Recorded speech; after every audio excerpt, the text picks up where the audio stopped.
그래서 그 견청정은요, 이제 이 물질과 정신, 그 특히나 나라고 하는 존재의 그 개별적인 특성. 이건 스님들이 이제 지금까지 나라고 생각하는 거하고 우리가 나라고 하는 거의 실상을 직접 봄으로써 이게 나는 이런 뭐 쉽게 말하면 나는 이러이러한 집착이 좀 많구나. 나는 이런 부분에서 화를 잘 내는구나. 뭐 이런 식으로 자기의 실제 모습을 관찰하는 게 바로 견청정이라고 보면 됩니다. 그다음 두 번째는 그러면 내가 예를 들어서 이런 탐욕이 일어나고 성냄이 나는 예를 들어서 견에 대한 집착이 좀 많은 것 같다. 그러면은 또는 나는 자만이 되게 많은 것 같다. 그러면 이때 이거의 원인은 뭘까라고 파악하는 게 바로 이제 도의청정이에요. 이건 이제 수행으로 보면은 그렇고 이제 원래 의미로는 견청정은 나라고 하는 존재가 뭐라는 걸 보는 거고요. 둘째는 이 도의청정은 그게 존재가 원인에 의해서 태어난다는 걸 보는 거죠. 셋째는 이제 도비도지견청정. 이거는 이렇게 해서 그 다음에 가면은 이렇게 되는 거죠. 처음에 법을 알았어요. 그럼 그 법의 원인을 압니다. 이 원인에 의해서 결과가 일어나죠, 그죠? 그러면 이 원인도 또 다른 원인이 있겠죠, 그죠? 무슨 말인지 알겠죠? 그러니까 이건 사실 원인도 그렇고 결과도 그렇고 다 뭐예요? 무상하고 괴로움이고 무상고 무아라는 이런 걸 알 수 있잖아요. 그게 이제 세 번째 이제 하는데 그렇게 무상고 무아를 관찰하다 보면 이제 뭐가 생기냐면 내가 좀 뭐 안다 이런 이제 그런 생각이 생겨요. 그게 바로 이제 소위 말해서 공부에 대한 약간 지견이 조금 생기는 거예요. 그러면 내가 이제 이걸 좀 끈기가 약한 사람들 이런 데서 집착을 해가지고 내가 뭐 깨달았다 이런 쪽으로 흘러갈 수가 있습니다. 그거를 방지하는 게 도, 비도. 이건 도와 비도를 구분하는 지혜입니다. 그래서 거기에 대한 이제 애착이 멀어지면 그 다음부터는 수행이 아주 순일하게 진행이 되는데 그때부터 이제 수행이 이제 윗바사나 수행이 착착착 이렇게 정말 이렇게 제대로 진행되는 그거를 우리가 뭐라고 하냐면 행도직견청정이라고 해요. 행도직견청정. 그러고 나서 이제 깨달음을 얻는 것을 직견청정이라고 합니다. 이렇게 5단계로 구성이 되어 있는데 이거 이제 구체적인 내용은 제가 하나하나 보면서 설명을 드릴게요.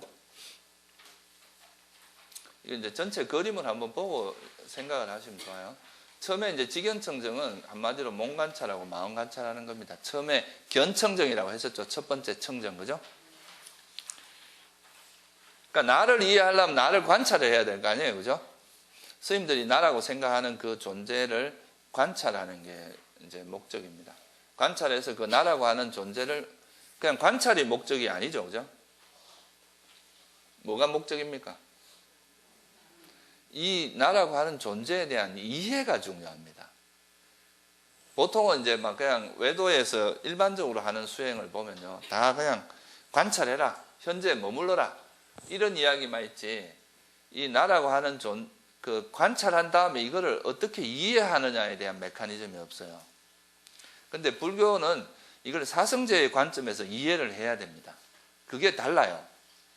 일반 명상하고 불교 명상이 다른 점이 바로 여기에 있거든요. 그래서 단순히 알아차리고 관찰하고 이게 목적이 아니라 그걸 통해서 바른 안과 그 안 것을 절대 잊지 않는 바른 기억 이 두 가지를 개발하는 게 목적이다 이 말이에요. 그리고 이제 이 관찰할 때 스님들이 그러니까 소위 말해서 마음을 관찰하긴 하는데 관찰하다가도 그래도 주된 대상은 그러니까 일단 마음이 딴 데 어디 가야 될지 모르겠다 할 때는 몸으로 오는 게 좋다 이 말이에요. 네? 그런 기준점이 없으면 마음이 돌아다니게 됩니다. 그래서 뭐 스님들이 걷는만 걸을 때는 걷는 거에다 일단 기준을 두고 여기서 이렇게 움직이는 마음 상태를 관찰하는 게 좋다 이 말이죠. 그래서 예를 들어서 몸을 관찰하다 보면 이제 몸에서 이렇게 마음이 몸에 붙어 있지 않고 딴 데로 이렇게 돌아가요. 그러면 이건 뭐가 돼요? 이 마음을 관찰하는 게 이게 산란한 마음. 그러니까 경전에 보면 그런 게 나오거든요. 대념책에 보면. 그러니까 산란한 마음은 산란한 마음이라고 깨뚫어 알고 이런 말이 나와요. 그럼 산란한 마음을 알고. 그럼 또 거기다가 뭐가 있어요? 괴로운 느낌도 일어날 수 있거든요. 그 산란한 마음이 일어나니까 짜증난다 또는 괴롭다 이런 이제 느낌이 일어날 수 있는데 그걸 관찰하는 건 또 느낌에 대한 관찰이 되죠. 그죠? 또 그러다가 또 이 느낌과 함께 또 이런 괴로움이 일어나면서 짜증이 납니다. 그게 또 뭐예요? 화거든요. 그런 식으로 사실 몸을 기준으로 이렇게 몸에 기준점이 있어야 이게 뭐가 움직이는지 안 움직이는지 알기가 쉽거든요. 그래서 마음을 관찰하더라도 기본적으로는 몸을 기준으로 하는 게 좀 좋다, 이런 이야기입니다. 그래서 그런데 중요한 거는 사실 우리가 스님들이 이제 위파사나 수행에서 제일 중요한 건 아까 제가 마음이 유일하게 읽을 만한 가치가 있는 책이라고 말씀드렸듯이 이게 바깥 대상이 있고 그걸 아는 마음이 있어요. 제가 이렇게 손을 들었습니다. 스님들이 이게 손을 들면 이 손을 아는 마음이 있잖아요. 그죠? 이것이 손이라고 아는 마음이 있는데 이 손에만 자꾸 집중을 하면은 내가 마음을 어떻게 쓰고 있는지를 알 수가 없어요. 그렇죠, 그죠? 내 마음에서 어떤 게 일어나는지는 알지 못하고 바깥 대상만 자꾸 관찰하는 거예요.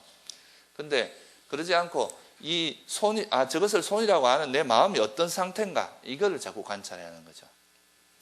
이게 바로 소위 말해서 마음 관찰인데 위파사나 수행에서 굉장히 중요한 부분입니다. 그래야 스님들 마음이 오염됐는데 안 됐는지를 체크할 수 있다 이 말이에요. 이거를 비유할 때 보통 이제 경전에서 어떻게 비유를 하느냐 하면요. 그 아름다운 여인이 이렇게 거울을 들고 맨날 요거는 저 연예인들 보면 좀 예쁜 연예인들 보면 맨날 그 거울 들고 다닌다 그래서 몇 초 만에 한 번씩 본다 그러거든요. 그러면서 이제 얼굴에 뭐가 묻으면 또 막 빨리 화장하고 이렇게 하는데 스님들은 그 연예인들보다는 더 노력을 해야 됩니다. 항상 자기 마음을 잘 체크해갖고 이게 탐욕에 물들었는지 성냄에 물들었는지 이거를 계속 관찰하는 게 바로 위파사나 수행의 제일 핵심이에요. 그래서 그거를 지나가고 나서 하는 것도 뭐 나쁘진 않은데 가급적이면 지금 일어나는 그 순간순간에 그걸 관찰할 수 있으면 그게 가장 좋다 이거죠. 그래서 한마디로 말해서 대상보다는 마음이 중요하다는 걸 잘 이해를 하셔야 돼요. 우리가 결국은 우리가 살아가는 것은 보통 일반적인 세속 사람들은 이 밖을 보고 살아가거든요. 이거는 뭐고 이건 뭐고 저거 좋은 거 가지려고 하고 이렇게 사는데 우리는 그 대상을 보는 이 마음 상태를 정화하는 게 되게 중요한 거죠. 이 괴로움의 원인이 다 여기서 일어나잖아요. 가래라는 게 다 우리 마음에서 일어나잖아요. 그래서 밖으로 향하지 말고 그 마음을 돌려서 자기 마음을 항상 관찰하도록 하는 거, 이게 바로 위파사나 수행에서 가장 중요한 요소다 이렇게 이해를 하시고요. 그러면 이 마음을 관찰할 때 주의할 사항이 뭐냐? 이제 법을 관찰하는 게 위파사나 수행에서는 되게 중요합니다. 이 실상.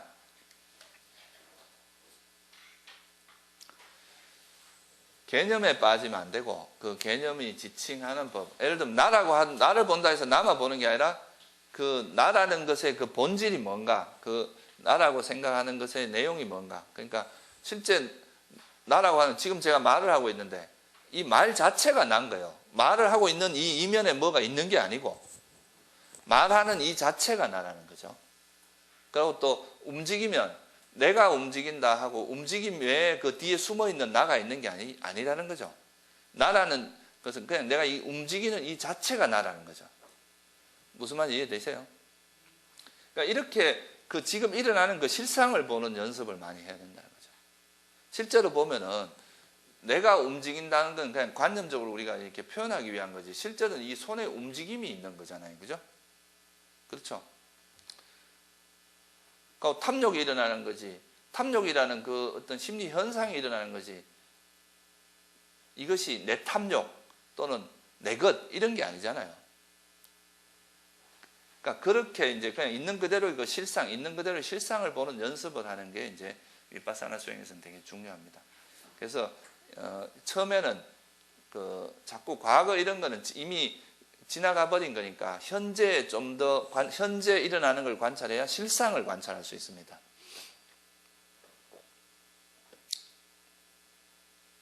그리고 또 이제 현재를 주로 과거나 미래로 돌아보지 말고 과거를 돌아보거나 미래를 가지 말고 현재 일어나는 현상들을 지금 현재 일어나는 이 실상 법을 지금 바로 여기서 관찰하는 이게 기본이 돼야 돼요.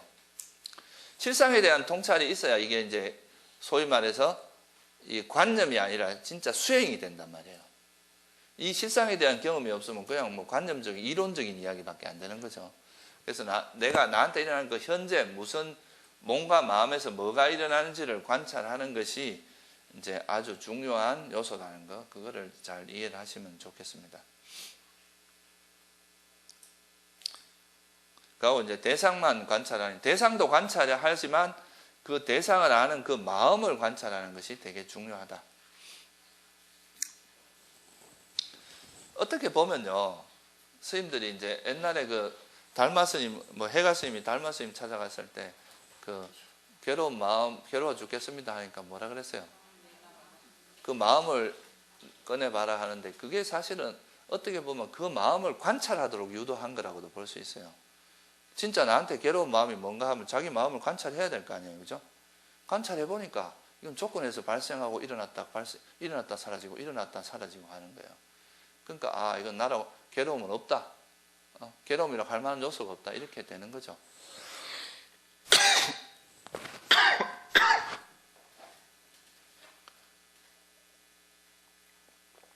그래서 자기한테 일어나는 현재 이 순간에 내가 뭘 하고 있는가, 그거를 일단 아는 것이 되게 기본이 돼야 되고, 이제 조금 이따 설명을 드리겠지만 또 이 안 것에 대해서 그러면 이건 어떤 의미가 있는지 이런 걸 또 반주하는 지혜가 있어요.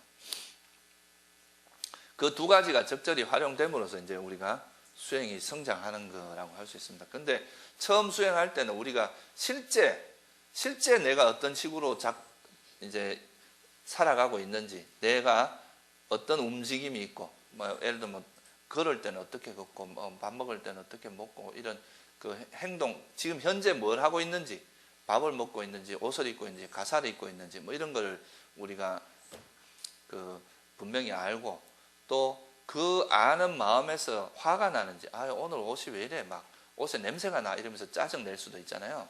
그 냄새를 맡고 그 냄새에 대해서 짜증이라면 그런 짜증을 절대 놓치면 안 된다 이 말이에요. 그 마음에서 그런 변화가 있을 때. 그래서 이제 그런 걸 아는 것이 바로 이제 현재를 아는 거다, 이렇게.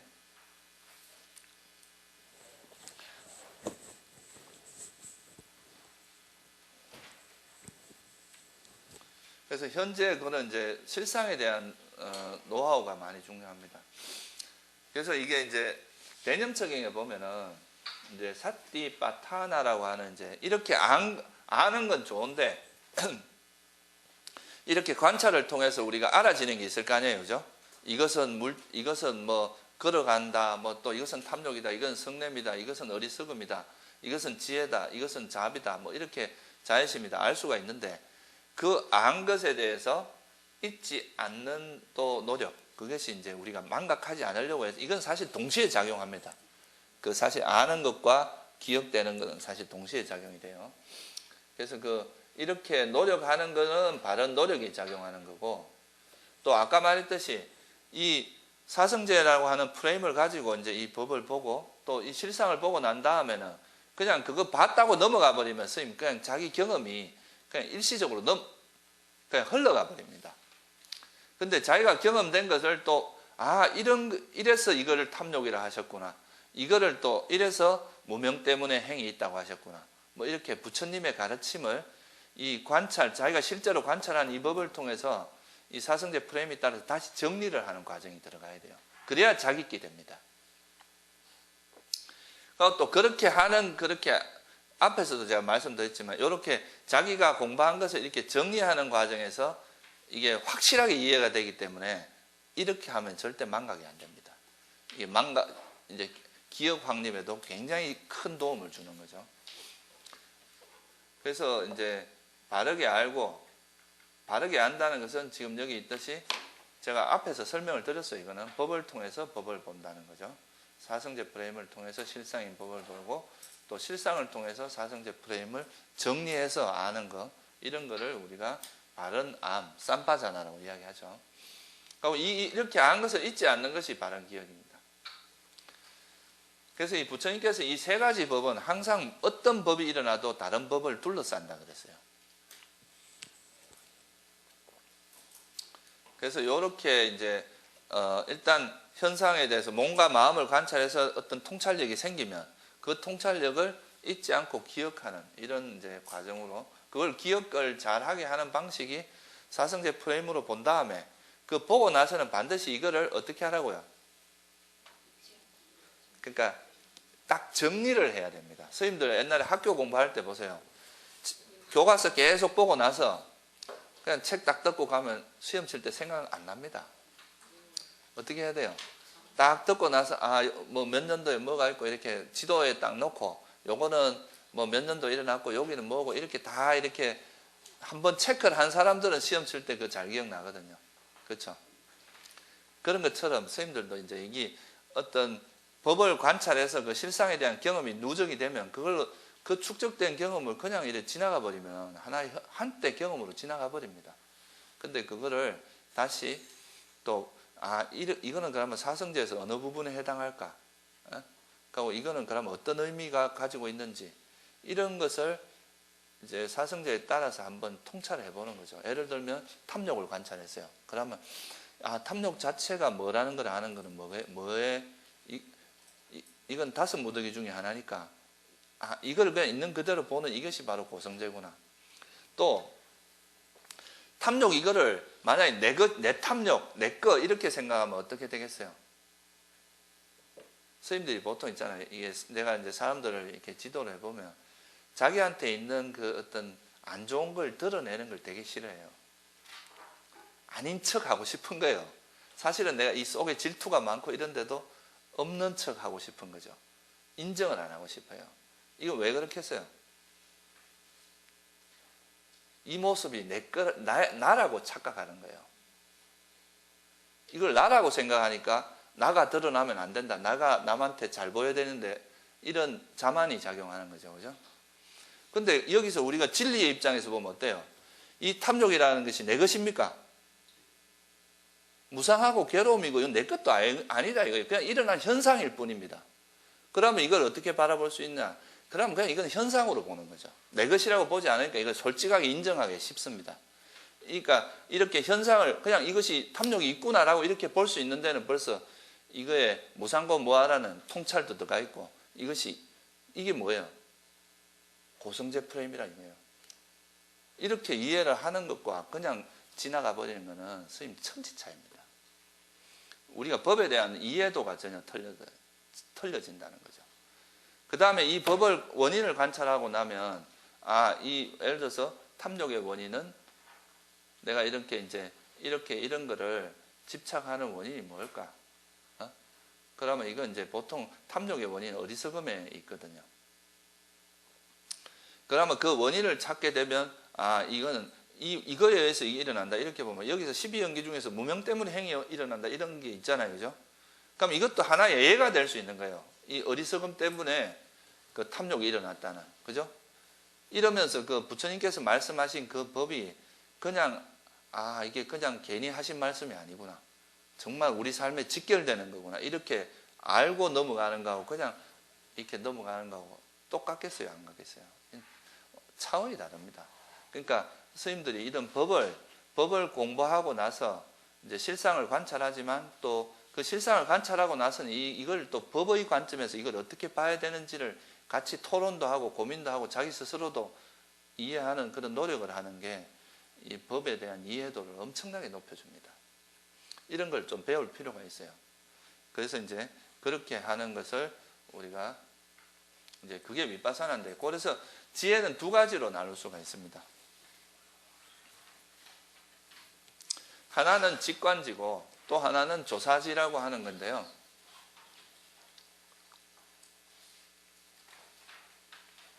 직관지는 뭐 직접지라고 표현하기도 하는데요. 뭐 어떤 거겠어요? 지금 현재 스님들이 이제 예를 들어서 나한테 일어나는 그 몸과 마음의 현상을 있는 그대로 딱 순간순간 관찰하는 거, 이건 뭐에 해당하겠어요? 그렇죠. 직관지죠. 그냥 보는 그대로 알아지는 거예요. 보면서 즉각 알아지는 지혜들이 있거든요. 이거는 주로 이제 이런 것들을 처음에 우리가 실상을 만날 때 주로 현재를 관찰할 때 이 직관지가 나타나거든요. 그래서 스님들이 초보자일수록 이 직접적인 관찰을 많이 하는 게 좋습니다. 왜냐하면 내가 경험이 쌓여야 되잖아요. 나한테 어떤 법들이 있다는 것에 대한 이게 축적이 돼야 나를 이해할 수가 있거든요. 그래서 이 직관지를 많이 개발하고 반조지를 조금 줄이는 게 이제 구태여 말하자면 직관지를 주로 하고 이 조사는 조금 상대적으로 좀 초보자일수록. 근데 나중에 수행이 깊어지면 뭐 조사를 하루 종일 해도 전혀 문제가 없어요. 왜냐하면 이게 이 조사하는 거에서 이제 조금 그 뒷받침이 되는 게 뭐냐면 바른 삼매거든요. 삼매력이 있는 사람은 아무리 조사를 해도 마음이 흐트러지지가 않습니다. 그래서 이게 직관지고요. 조사지는 뭐냐 하면은 칠각지에 보면 첫 번째가 뭡니까? 택법각지죠. 그 택법이라는 말이 사실 중국에서는 이걸 간택할 택자를 썼거든요. 간택한다는 게 어떤 법이 있으면 이것이 뭔다, 이것은 뭐다 이렇게 그 규정한다는 의미가 포함되어 있어요. 그러니까 그게 뭐냐 하면, 그러니까 영어에서는 이걸 뭐라고 하냐면 investigation of 단마라 그래요. 그러니까 법을 조사한다는 의미입니다. 간택한다는 의미하고 그러니까 간택한다는 의미죠. 그것이 이건 뭐다 이렇게 구분하는 거나 조사하는 거나 비슷한 의미거든요. 중국에서는 그걸 택으로 번역한 거죠. 간택할 때 택. 그래서 이건 조사인데 조사할 때는 뭐가 작용하겠어요? 바른 사유가 작동합니다. 이때는 그냥 직관지에는 사유가 별로 안 들어가요. 그냥 순간순간 그냥 바로바로 직관적으로 알아버리니까. 근데 이제 나중에 이런 조사를 할 때는 사유를 통해서 알게 된 거죠. 사유를 통해서 이루어지는 거죠. 그러면 이제 우리가 직관적으로 관찰했던 모든 법들 있잖아요. 탐욕도 관찰했고 성냄도 그러면 이런 관찰한 법들이 이래서 부처님께서 이건 변하는 걸 관찰하면 이래서 무상하다가 됐구나. 또는 이거의 원인을 관찰할 수도 있어요. 그러면 이건 원인은 뭘까라고 이렇게 곰곰이 깊이 사유를 숙고를 할 수 있죠. 그런 게 다 사유입니다. 그런 걸 통해서 깊이 있는 통찰력이 개발되는데 이게 이제 사유지죠. 조사지라고 합니다. 제가 앞에서도 말씀드렸지만 이 조사지가 사실은 굉장히 중요해요. 그 앞에서 선정 후에 반조 제가 설명을 드렸잖아요. 어제 그죠?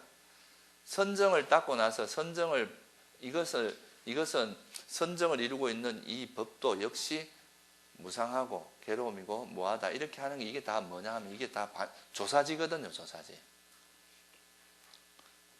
이런 것들을 통해서 사실은 깨달음이 일어나는 측면들이 상당히 강하거든요. 그러니까 조사지를 무시하면 안 돼요. 이 조사지가 굉장히 중요한 부분입니다. 그래서 이제 이 직관지와 조사지라고 하는 이 두 가지가 적절히 결합을 해서 뭐가 이루어지냐 하면 소위 말해서 이제 수행이 나아가지는 거죠. 직접적인 관찰과 그거에 대해서 사유를 하면서 그걸 또 정리하는 이런 것들이 병행된다. 그래서 어제 제가 선정을 닦고 나서도 잠깐이라도 그 돌이보면서 이걸 정리하라 그랬잖아요. 그것도 일종의 조사지에 해당합니다. 그리고 이제 윗바사나 수행도 이렇게 처음에 이렇게 현재를 관찰하면서 이렇게 걷기 수행을 하거나 뭐 앉아서 관찰하고 나서는 내가 관찰한 이 법이 무엇이라는 것에 대한 조사를 해야 돼요. 그것에 어느 정도 정리를 할 필요가 있습니다. 그렇게 함으로써 이게 이제 성장을 하는 거죠. 주로 조사를 이제 직관적인 관찰을 하지만 또 이 조사하는 것도 이렇게 조금씩 병행을 해서 해야 바른 이제 수행이 될 수 있는 거죠.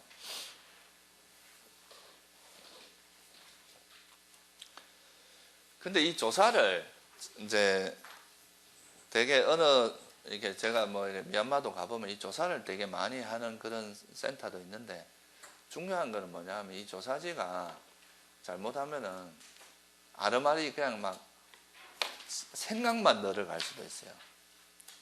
그러니까 그냥 쉽게 말해서 자기 입맛대로 조사를 할 수도 있다 이 말이에요. 그러니까 조사를 하는 것도 약간의 이제 그런 지혜가 필요한데 이런 조사를 하는데 그 제일 중요한 게 특히 관찰, 조사 이런 거 할 때 제일 중요한 게 뭐냐 하면 탐욕과 성냄이 없는 게 되게 중요해요. 이 탐욕과 성냄이 개입되면 벌써 뭐가 돼요? 자기 보고 싶은 대로 본다 이 말이에요. 그리고 또 싫어하는 마음이 있으면 무조건 안 좋게 보거든요. 감정이 개입한다는 거 일종의. 그래서 이것이 일단 없는 상태에서 조사를 해야지 이런 것이 개입된 상태에서 조사를 하면은 그건 조사가 아니라 망상이 됩니다. 망상이. 예를 들어서 도반하고 싸워가 도반한테 화가 엄청 났어요. 그래서 이 마음을 조사를 해봐야 되겠다 하면서, 그러니까 화나는 걸 조사를 하면 괜찮은데 저 인간이 어떻게 나쁜 인간인가 이런 거에 대해서 조사를 하기 시작을 하면 어떻게 되겠어요? 화는 점점 더 커지고, 이거는 성냄을 바탕으로 한 거기 때문에 화는 점점 더 커지면서 이게 바른 조사가 아니라 이거는 계속 불선업을 짓는 꼴이 되거든요. 그게 아니라 이제 무조건 화를 참으라는 이야기는 아니에요. 일단은 뭐 어떻게 해야 되냐, 마음을 가라앉혀서 평온함을 유지한 다음에, 그러고 나서 이 문제가 왜 일어났으면 원인은 뭘까 이렇게 찾으면 정말 문제의 원인을 찾을 수 있어요. 객관적으로. 근데 막 화가 잔뜩 나 있는데 뭐 전부 저 인간 잘못이지 어떻게 내 잘못이 되겠어요. 그렇기 때문에. 그래서 이제 그런 것을 그래서 이 조사라는 지혜가 작동하기 위해서는 반드시 삼매의 바탕이 필요합니다. 삼매라는 게 탐욕과 성냄이 없는 상태를 삼매라고 하잖아요. 그래서 예를 들어서 삼매를 닦았으면, 선정을 이제 사마타 수행을 했으면 건접삼매나 이제 본삼매에서 나와서 그 삼매를 이제 나온 마음을 바탕으로 하면 이거는 굉장히 조사가 잘 됩니다. 왜냐하면 이 오장이가 확실하게 놓아진 상태로 지속이 되기 때문에. 근데 이제 이 위파사나 수행 같은 경우는 찰나삼매잖아요. 이것도 어느 정도 찰나삼매가 된 상태에서 이렇게 조사를 해야지, 막 시도 때도 없이 조사만 하다 보면 이거는 수행하는 건지 생각하는 건지 구분이 안 될 정도로 그래 될 수가 있어요. 그러니까 이거는 이제 그렇게 하는 것은 바람직하지 않습니다. 그래서 어느 정도 삼매의 힘이 있을 때 조사를 해야지 그 조사가 제대로 된 조사가 된다 이 말이에요.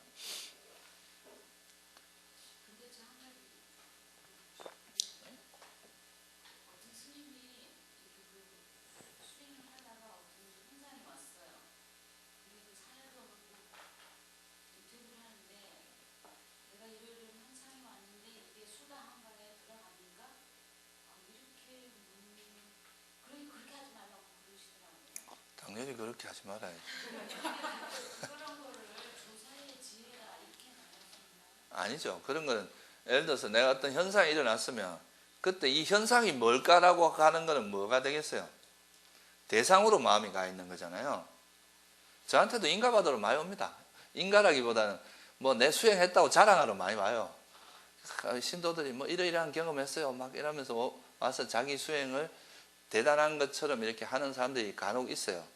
근데 저는 그때 이렇게 질문해요. 그렇게 하고 나서 네 마음이 어떻게 바뀌었더냐 이렇게 물어봐요.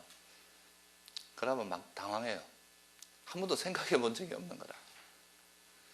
그러니까 그 어떤 경험이 일어난 게 중요한 게 아니라 그 경험을 통해서 내가 어떻게 이 현상에 대한 이해도가 높아졌고 또 내 번뇌가 정말 그런 걸 통해서 내가 번뇌가 다시 일어나지 않더라 이러면 그건 진짜 좋은 현상이거든요. 근데 그런 게 아니라 그냥 단순히 뭐 어떤 신비한 경험 하나 하고 나서 그게 뭔지 궁금해가 그거에 집착을 해서 막 이거를 어떻게든 막 남한테 인정받고 싶어서 하는 이런 거는 되게 어리석음이 작용하는 거죠. 그런 건 조사가 아닙니다. 그 경계에 휩쓸린 거예요. 거기에는 뭐가 있느냐, 집착이 바탕이 되어 있잖아요. 그런 집착이 바탕되어 있는 걸 어떻게 조사라고 합니까? 자기 욕망에 끌려가는 거지. 안 그래요?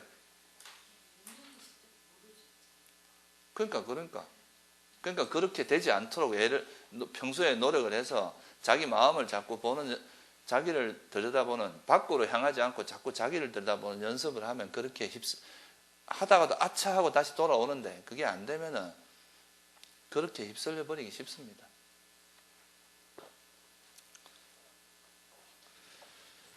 자, 그래서 이 두 가지를 좀 참고로 이해를 하시고, 그러니까 이건 제가 이제 몸과 마음을 관찰할 때 어떻게 관찰해야 되는가에 대한 설명을 좀 드린 거예요. 그러니까 관찰을 하더라도 일단은 관찰할 때 현재에 머물러야 돼요. 일단은 특히 직관적인 지혜는 현재를 관찰하면서 생기는 거거든요. 그러니까 현재를 관찰하더라도 그거를 이제 직관적으로 그냥 관찰을 할 때는, 직접적인 관찰을 할 때는 생각이 들어가면 안 돼요. 그냥 있는 그대로 관찰하는 것이, 있는 그대로 보는 연습을 많이 해야 됩니다. 그리고 나서 그걸 충분히 관찰하고 나서 이거는 내가 한번 사유를 해봐야 되겠다. 또는 이거는 좀 내가 뭔지 이거는 짚고 넘어가야 되겠다 할 거나, 또는 수행을 하고 나서 자기가 정리할 때는 반조라는 것이 들어가는 거죠. 근데 이런 반조를 할 때는 반드시 어느 정도 자기 마음이 안정되고 이런 집착이나 탐욕이 없는 그런 어느 정도 삼昧상태에서 그러니까 마음이 그러니까 고요해진 상태에서 그런 반조가 일어나야 된다 이 말이에요. 그렇게 하다 보면은 이제 이 관찰을 하다 보면 뭐가 이제 이루어지냐면, 관찰이 중요한 게 아니라 뭐를 해야 돼? 이해가 동반돼야 되거든요. 그죠? 아, 내가 관찰해 보니까 물질이라는 이것은 물질이고 이건 정신이고, 물질은 또 이러이러한 것들이 있고 정신은 이러이러한 것들이 있구나 하고 이해하는 과정이 들어가야 되거든요. 그게 바로 이제 다시 말하면 나라고 하는 존재를 관찰해 보니까 나라고 하는 존재는 그냥 이런 것들에 불과하더라라고 이해를 해야 된다 이거죠. 그러니까 이거를 나라고 하는 존재는 결국 뭐예요? 부처님께서 다섯 무덕이다, 오온이다라고 이제 말씀을 하셨어요. 그러면 이제 그거를 어떤 식으로 이해를 해야 되냐 하면은 여기 나오는 정도의 스님들이 이제 그 법에 대한 이해 정도는 있어야 됩니다. 뭐 어떤 이해냐면 물질은 뭐다, 또 그 우리가 느낌은 뭐고 인식은 뭐고 이런 거에 대한 아주 기본적인 지식 정도는 가지고 있어야 그 현상을 볼 때 아 이걸 우리가 땅의 요소라고 했구나 이렇게 이제 그 법을 이해할 수 있게 되겠죠, 그죠?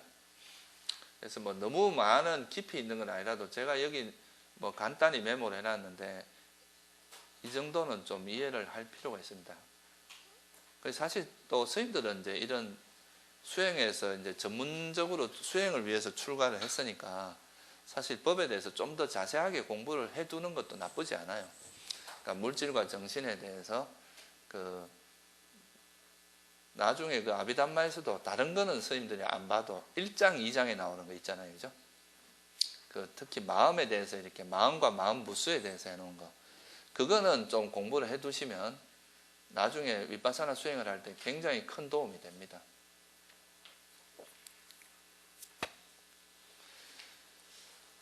그래서 이제 우리 몸이라고, 우리 나라고 하는 존재는 물질과 정신으로 구성이 되어 있는데, 이 물질 무더기는 이제 세곤이라고 하는 건데요. 이 세곤은 물질은 이제 변형되기 때문에 물질이라고 합니다. 물질은 얘 있으면 시간이 지나면 바뀌잖아요, 저 모양이. 그래서 이거 변형. 그러니까 물질은 두 가지로 구성이 되어 있어요. 근본 물질과 파생된 물질. 제일 근본 물질이 지수화풍이라고 하는 이제 네 가지가 있고요. 거기서 파생된 게 안이비설신, 색성향 및 촉. 요게 제일 중요한 거예요. 나머지도 뭐 나머지는 그냥 참고로 알아두시고. 그래서 이제 땅의 요소 지수화풍이라고 하는 게 있는데요. 우리가 이제 보통은 보면 지수화풍을 그러니까 땅이나 물이나 바람 뭐 이렇게 생각을 하는데, 지수화풍은 모든 물질에 다 같이 있는 겁니다. 우리가 보통 땅이라고 하는 것은 땅의 요소가 좀 더 많은, 퍼센테이지가 많다. 그렇게 이해를 할 수 있고요. 그러니까 이제 물이라고 하는 것은 물이 더 많은 거죠. 근데 우리가 높은 데서 이렇게 뛰어내리면 물에 부딪혀갖고 죽을 수도 있잖아요. 그 물에도 지혜 요소가 있다는 거예요, 그게.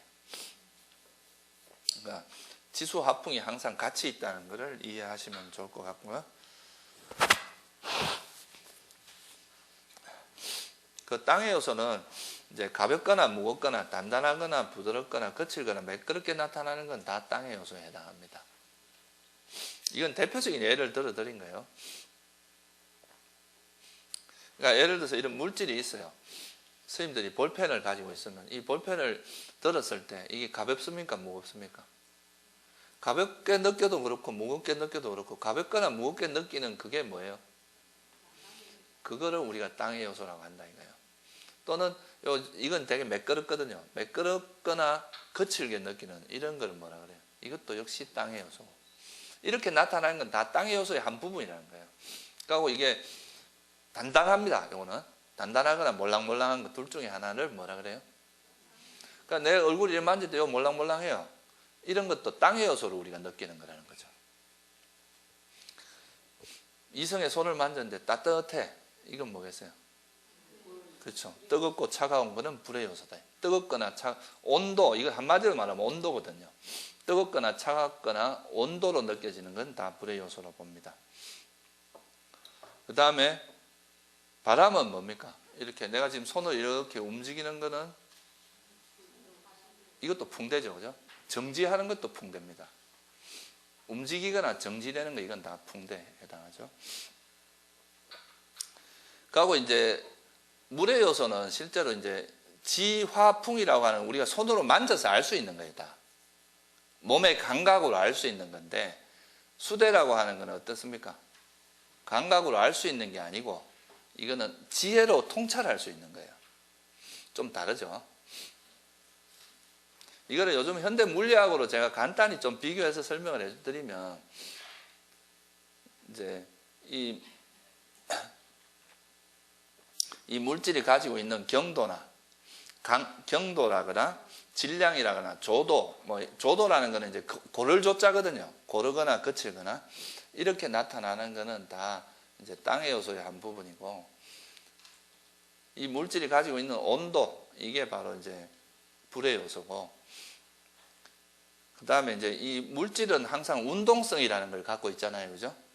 움직이거나 정지하거나, 그게 이제 풍대에 해당합니다. 그럼 물의 요소가 뭐냐 하면, 우리 물질은 물질과 물질 사이에 뭐가 있어요? 그렇죠. 인력이 있잖아요. 이게 있기 때문에 이런 물질이 이 모양 유지되는 거거든요. 인력이 없으면 다 흩어져 버립니다. 어떤 물질이 그런 모양을 갖추는 데는 이런 인력이 있어야 돼요. 근데 이거를 수대라고 한 거예요. 그러니까 부처님께서 보세요. 이게 이런 게 알려진 게 언제입니까? 불과 몇백 년밖에 안 됐어요. 물질 사이 인력, 만류 인력의 법칙이 뉴턴에 의해서 발견된 거잖아요. 이게 지금 시기적으로 보면 그렇게 많이 되지도 않은데 부처님께서는 이걸 벌써 2500년 전에 이런 것까지 다 하셨다는 거예요. 굉장한 거거든요, 이게. 그래서 이 물질이 이렇게 구성되기 위해서는 이 물질의 토대가 되는 땅의 요소가 있어야 되고, 이걸 움직이게 해주는 풍대도 있어야 되고, 이것이 가지고 있는 뜨겁고 차가운 온도가 필요하고, 그 다음에 이것이 이 물질을 유지시켜주면서 딱 응집시켜주는 거죠. 응집시켜주고 하는 그게 뭐가 필요해요? 수대가 필요하다는 거죠. 그래서 모든 물질은 다 이것이 되어 있는데, 이런 물질 중에서 특히 눈 같은 경우는 뭐를 보는 역할을 하잖아요. 그죠? 이 보는 거에 들어오는 어떤 물질이 이렇게 여기 비춰지는 건 다 뭐라고 하냐면 형색이라고 합니다. 그래서 눈과 형색이 있어야 그걸 아는 식이 일어난단 말이죠. 그죠? 그래서 이게 이제 이런 거는 뭐라 그러냐면, 이 눈에도 눈만 있는 게 아니죠. 눈도 4대가 있어요. 그죠? 4대와 눈이 결합되어 있단 말이에요. 그래서 이거를 이제 이제 아비담마에서 뭐라고 하냐, 깔라빠라고 표현을 해요. 이거는 사실 이제 물질이 있으면 그 물질이 홀로 존재하는 게 아니라 지수 화풍이 있고, 그 다음에 눈이라는 걸 우리가 다른 사람 눈을 볼 수 있는 것은 그게 형색이 있기 때문에 볼 수 있잖아요. 그 다음에 그것의 색, 그 다음에 그 맛을 보면 향기도 우리가 이제 얼마나 잘 느끼냐 안 느끼냐의 차이지, 향도 있다고 보면, 아니, 향도 있고, 그 다음에 맛도 있다고 봐요. 그 다음에 영양소가 있다고 보거든요. 어떤 건 다, 물질은 다 음식으로 쓸 수가 있잖아요. 그죠? 우리 사람 눈을 먹는 축생들도 있단 말이에요. 그죠? 음식이 됩니다. 그리고 또 요거는 살아있는 생명체 같은 건 생명 기능이라고 하는 게 있어요. 그 다음 눈이라는 거. 이렇게 해서 이 눈이 구성되는 건 한 10가지의 물질이 모여서 된다고 보는 거예요. 이게 이제 깔라빠라고 하거든요. 그때 저는 사실 이렇게까지 스님들이 몰라도 우리가 수행하는데 별로 지장이 없는 게 왜 그런가 하면, 이게 지금 이제 부처님께서 4대라는 이 세상을 구성하는 물질을 이제 근본적인 걸 이야기한 거고, 나머지 아니비설신하고 색상을 미촉이라고 하는 거는 뭐겠어요? 우리가 의식이 일어나는데 도움을 주는 요소들이거든요. 그죠? 눈과 형색이 부딪혀야 안식이 일어나잖아요. 그죠? 귀와 소리가 만나면서 뭐가 일어나요? 이식이. 그러니까 이거는 우리 마음이 일어나는데 도와주는데 인식이 일어나는데 주된 걸로 구성을 한 거예요. 부처님께서 물질을 분류를 할 때 부처님의 분류의 기준은 뭐라 그랬습니까? 물리학자들은 그냥 이 물질 자체가 뭐 어떻게 구성됐고 이런 거에 관심이 있어요. 그런데 부처님은 뭐예요? 중생들의 괴로움과 괴로움의 소멸에 관심이 있어요. 그러면 이 소멸이 있는데 이 마음이 어떻게 일어나냐가 되게 중요하거든요. 그러니까 여기서 분류 기준도 그냥 안이비설신, 색생미촉 이걸 되게 중요하게 분류한 거예요. 그게 의식이 일어나는데 아주 중요한 역할을 하기 때문에. 그래서 이게 물질도 파생된 물질은 보면은 다 뭐하고 관계 있느냐 하면 안이비설신 이거는 이제 전오식의 이제 토대가 되고요. 그 전오식의 대상이 되는 게 색성향 미촉. 이 촉이라고 하는 건 지화풍입니다. 우리가 이렇게 만진다는 의미가 이거 만졌을 때 뭐 매끌매끌하냐 단단하냐 뭐 이런 걸 느낀다는 거죠. 그래서 그게 이제 지화풍이고, 그하고 우리 의식이 일어날 때 이제 도움을 주는 걸 심장토대라고 이야기하는데 이거는 이제 경전에는 안 나오는 거고 아비담마에서만 주로 나오는 겁니다. 그래서 이거는 뭐 정확하게 부처님께서는 이거 뭐라고 딱 규정하지는 않으셨어요. 그리고 이제 뭐 생명기능, 그다음 음식 뭐 이런 게 이제 물질의 주된 건데 이 중에 가장 중요한 거는 의식이 일어나는 토대가 되는 안이비설신하고 색생미촉 요것이 이제 제일 중요한 토대로서 작용합니다. 그 다음에 법이라고, 색생미촉 법이라고 할 때 그 법의 물질에 들어가는 거는 뭐가 있냐면 예를 들자면 수대 같은 거는 법에 들어가겠죠. 그죠? 그렇죠? 수대는 몸으로 알 수 있는 게 아니잖아요. 그러니까 이거는 의식의 대상이라는 거죠.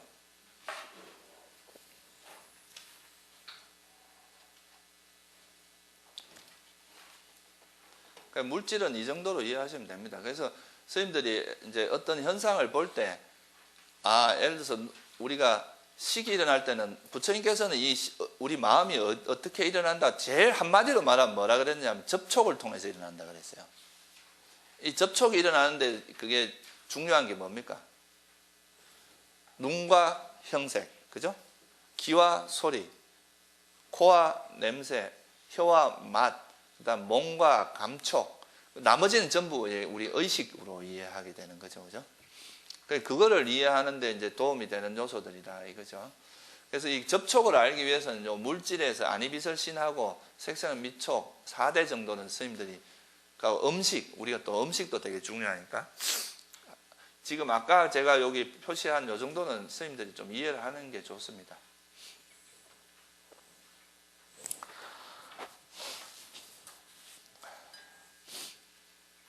제가 앞에서 시간을 너무 끌어가지고 지금 반밖에 못했네. 오전은 여기서 마쳐야 될 것 같은데.